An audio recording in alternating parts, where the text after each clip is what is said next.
দ্রুত সমাধান না হলে আগামীতে রোহিঙ্গা প্রত্যাবাসন সংকট তীব্র আকার ধারণ করবে। তাই চীন, ভারত সহ আন্তর্জাতিক গোষ্ঠীর পাশাপাশি আরাকান বাহিনীর সঙ্গেও যোগাযোগের পরামর্শ নিরাপত্তা ও আন্তর্জাতিক বিশ্লেষকদের। তবে মিয়ানমারের যুদ্ধ চলমান থাকায় প্রত্যাবাসন চ্যালেঞ্জিং হবে বলেও মনে করছেন তারা।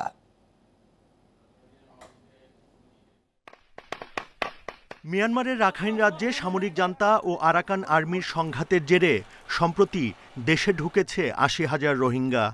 আরও প্রায় ৪ লাখ রোহিঙ্গা ঢোকার আশঙ্কা করছেন বিশ্লেষকরা। এরই মধ্যে বাংলাদেশ মিয়ানমারের প্রায় ৩৫০ কিলোমিটার সীমানা আরাকান আর্মির নিয়ন্ত্রণে গেছে।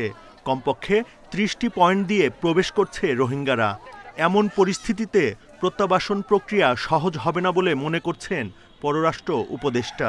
পরিস্থিতি অত্যন্ত চ্যালেঞ্জিং, কারণ এখানে গ্রাউন্ড রিয়ালিটি পরিবর্তন হয়ে গেছে। আমাদের মূল লক্ষ্য হচ্ছে এই মানুষগুলোকে অধিকার এবং নিরাপত্তা সহ ফেরত পাঠানো। রোহিঙ্গাদের প্রত্যাবাসন প্রক্রিয়া যত দেরি হবে দেশের জন্য তা তত বেশি ঝুঁকি বয়ে আনবে বলে মনে করেন বিশ্লেষকরা। তারপরও সব পক্ষের সঙ্গে নিয়মিত যোগাযোগের তাগিদ তাদের।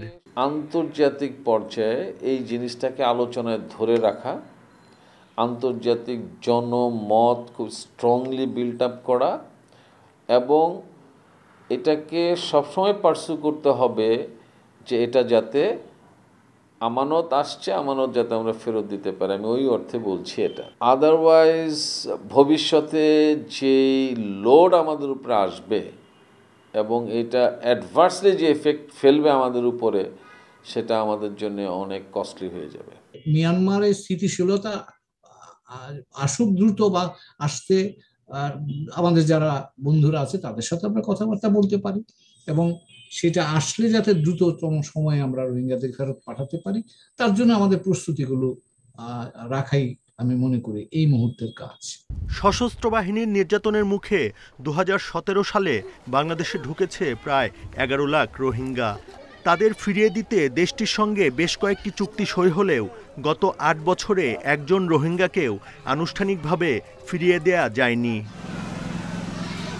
Buddhadeb Kundu, independent news, Dhaka.